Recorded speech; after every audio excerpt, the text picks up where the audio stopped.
In the end, the three men from Arkham, old white-bearded Dr. Armitage, stocky iron-grey Professor Rice, and lean youngish Dr. Morgan, ascended the mountain alone.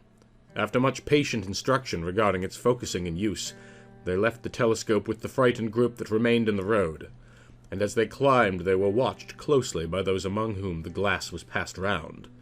It was hard going, and Armitage had to be helped more than once. High above the toiling group, the great swath trembled as its hellish maker repassed with snail-like deliberateness. Then it was obvious that the pursuers were gaining. Curtis Whately, of the undecayed branch, was holding the telescope when the Arkham party detoured radically from the swath.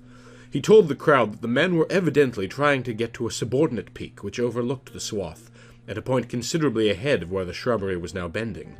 This indeed proved to be true, and the party was seen to gain the minor elevation, only a short time after the invisible blasphemy had passed it. Then Wesley Corey, who had taken the glass, cried out that Armitage was adjusting the sprayer which Rice held, and that something must be about to happen. The crowd stirred uneasily, recalling that his sprayer was expected to give the unseen horror a moment of visibility. 2 or 3 men shut their eyes, but Curtis Whately snatched back the telescope and strained his vision to the utmost. He saw that Rice, from the party's point of advantage above and behind the entity, had an excellent chance of spreading the potent powder, with marvelous effect. Those without the telescope saw only an instant's flash of grey cloud, a cloud about the size of a moderately large building, near the top of the mountain. Curtis, who held the instrument, dropped it with a piercing shriek into the ankle-deep mud of the road. He reeled and would have crumbled to the ground had not 2 or 3 others seized and steadied him. All he could do was moan inaudibly. Oh, great God! That...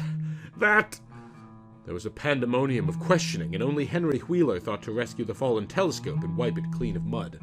Curtis was past all coherence, and even isolated replies were almost too much for him. Bigger'n a barn, all made of squirmin' ropes. Whole thing sort of shaped like a hen's egg, bigger'n anything, with dozens of legs like hogsheads that half shut up when they step. Nothing solid about it. All like jelly, and made of separate wriggling ropes pushed close together. Great bulging eyes all over it, 10 or 20 mouths or trunks a-sticking out, all along the sides, big as stovepipes, and all a-tossing and opening and shutting, all grey with kind of blue or purple rings. And God in heaven, that half-face on top. This final memory, whatever it was, proved too much for poor Curtis, and he collapsed completely before he could say more. Fred Farr and Will Hutchins carried him to the roadside and laid him on the damp grass. Henry Wheeler, trembling, turned the rescued telescope on the mountain to see what he might.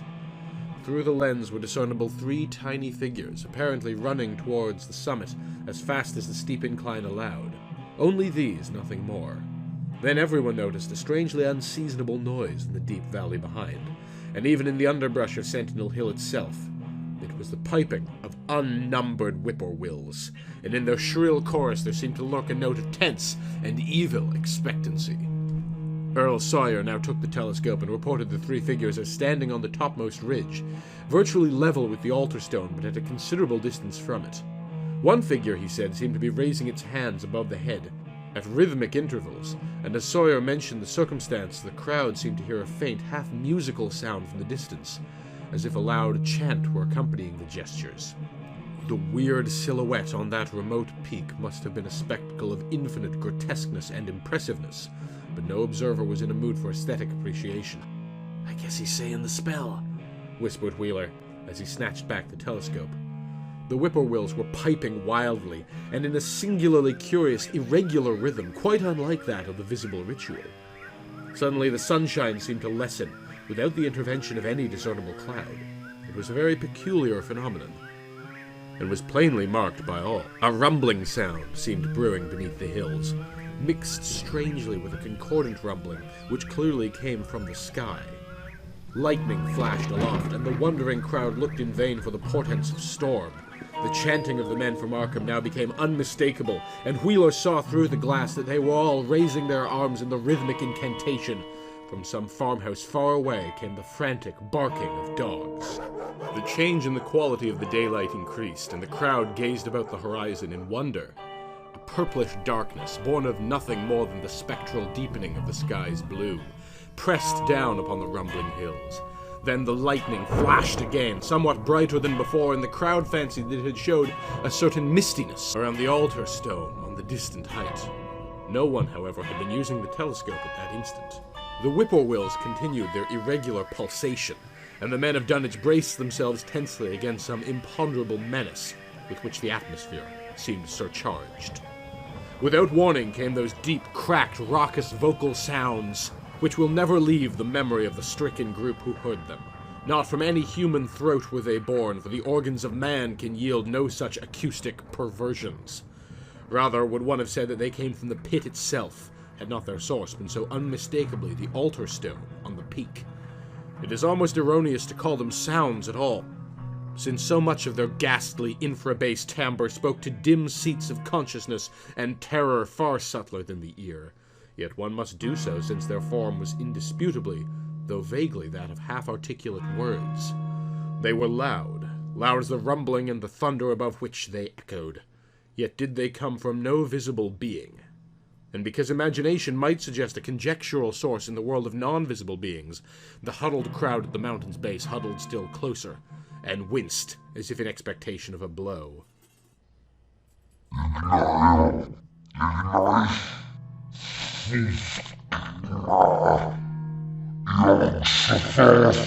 Rang the hideous croaking out of space.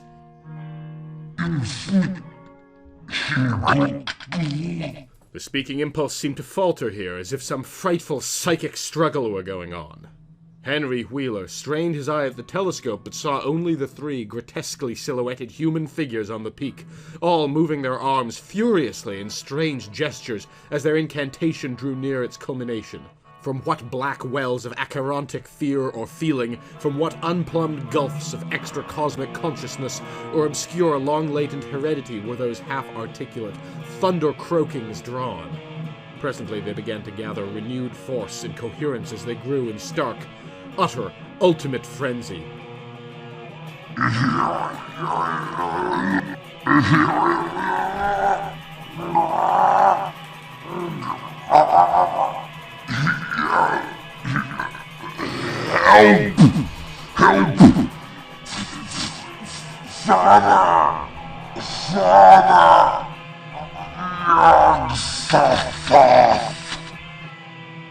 But that was all.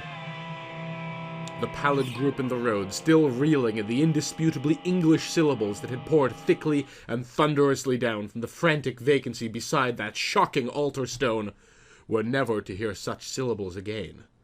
Instead, they jumped violently at the terrific report, which seemed to rend the hills, the deafening cataclysmic peal whose source, be it inner earth or sky, no hearer was ever able to place. A single lightning bolt shot from the purple zenith to the altar stone, and a great tidal wave of viewless force and indescribable stench swept down from the hill to all the countryside. Trees, grass, and underbrush were whipped into a fury, and the frightened crowd at the mountain's base, weakened by the lethal fetor which seemed about to asphyxiate them, were almost hurled off their feet. Dogs howled from the distance, green grass and foliage wilted to a curious, sickly yellow-gray, and over field and forest were scattered the bodies of dead whippoorwills. The stench left quickly, but the vegetation never came right again. To this day there is something queer and unholy about the growths on and around that fearsome hill. Curtis Whately was only just regaining consciousness when the Arkham men came slowly down the mountain in the beams of a sunlight once more brilliant and untainted. They were grave and quiet, and seemed shaken by memories and reflections even more terrible than those which had reduced the group of natives to a state of cowed quivering. In reply to a jumble of questions, they only shook their heads and reaffirmed one vital fact. "That thing has gone forever," Armitage said. "It has been split up into what it was originally made of, and can never exist again. It was an impossibility in a normal world. Only the last fraction was really matter in any sense we know. It was like its father, and most of it has gone back to him in some vague realm or dimension outside our material universe, some vague abyss out of which only the most accursed rites of human blasphemy could ever have called him for a moment on the hills." There was a brief silence, and in that pause the scattered senses of poor Curtis Whately began to knit back into a sort of continuity, so that he put his hands to his head with a moan, Memory seemed to pick itself up where it had left off, and the horror of the sight that had prostrated him burst in upon him again. Oh God. That half-face on top of it. That face with the red eyes and crinkly albino hair and no chin like the Whateleys. It was a octopus, centipede, spider kind of thing. But there was a half-shaped man's face on top of it. And it looked like Wizard Whately's, only it was yards and yards across. He spoke exhausted, as the whole group of natives stared in a bewilderment not quite crystallized into fresh terror. Only old Zebulon Whately, who wanderingly remembered ancient things but who had been silent heretofore, spoke aloud. 15 year gone, he rambled. I heard old Whately say as how some day we'd hear a child of Lavinies a calling its father's name on the top of Sentinel Hill. But Joe Osborne interrupted him to question the Arkham men anew. What was it, anyhow? And however did young Wizard Whately call it out of the air it come from? Armitage chose his words very carefully.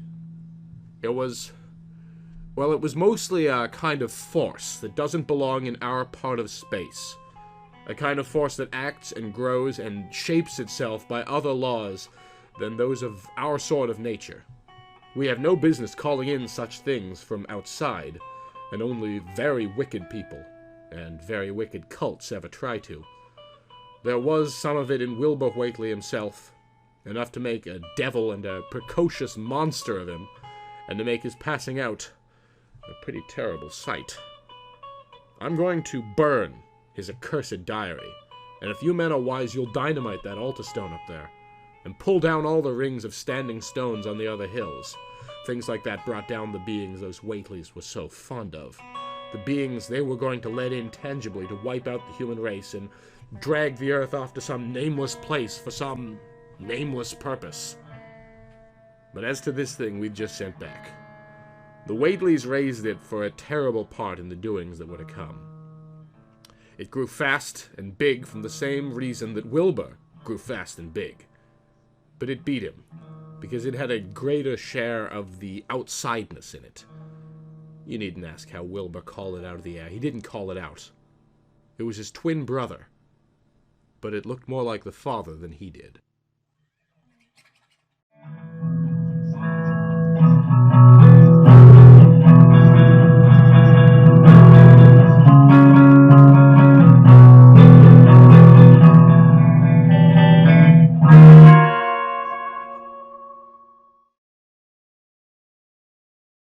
Hey, I finally got this thing done a year late. Thanks so much to David Jackson for providing the soundtrack for the entire Dunwich Horror Project. Thanks to all my Patreon supporters for making this possible, particularly Break System BSE, and thanks to everyone for your patience. Happy Halloween.